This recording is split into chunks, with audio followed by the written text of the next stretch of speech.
Have you ever wondered who actually wrote the Indian Constitution? Was it drafted by the British before they left India, or was it written by Indians themselves? Welcome to PS Choudhary. Before we move ahead, let us briefly recall what we studied in the previous lecture. In the previous video, we discussed the British Constitutional Acts from 1773 to 1947. We saw how the British kept changing the system of governance in India through different acts passed by the British Parliament. These acts gradually shaped the administrative and constitutional structure of the country. We also learned that the Government of India Act of 1935 was the most elaborate of these acts and later became a major structural source for many provisions of the Indian Constitution. Now the next important question arises. If India was about to become independent, who should write the constitution of the new nation? Should the British write it for India, or should Indians themselves decide the rules by which they want to govern their country?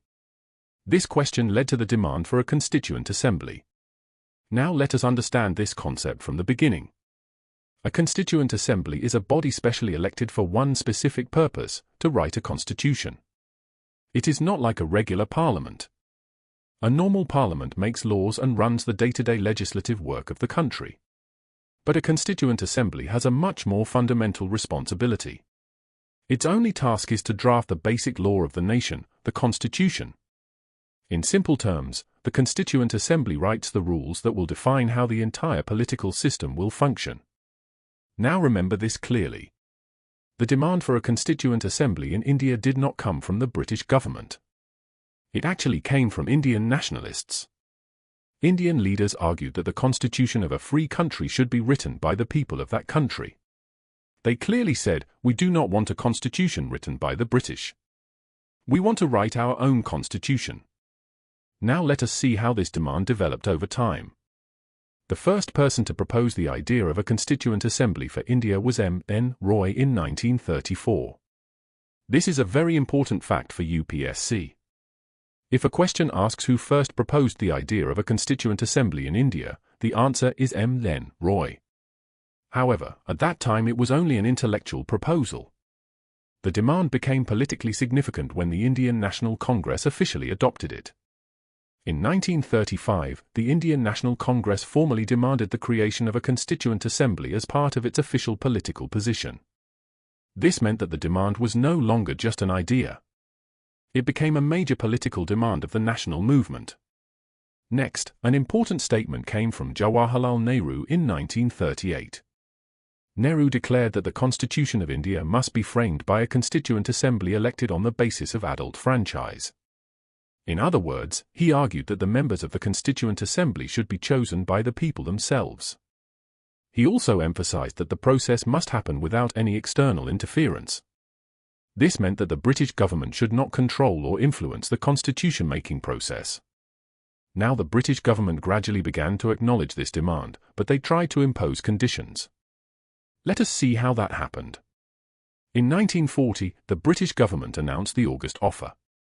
In this offer, the British acknowledged the demand for Indians to frame their own constitution in the future. However, the proposal included several conditions and limitations.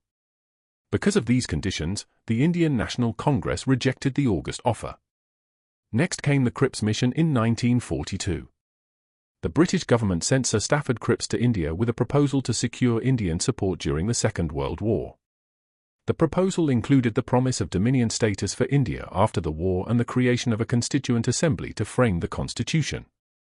However, the offer had many limitations.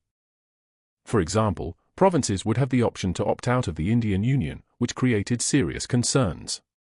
Because of these limitations, the proposal was rejected by Indian leaders. Now the decisive step came in 1946. This happened through the Cabinet Mission Plan. The British government sent a cabinet mission to India in 1946 to find a political solution for the transfer of power. For the first time, the British formally accepted the demand for a constituent assembly.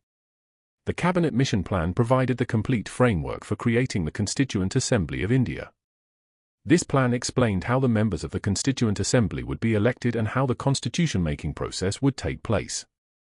So remember this very clearly for UPSC.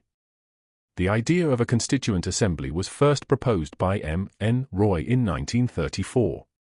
The Indian National Congress officially demanded it in 1935.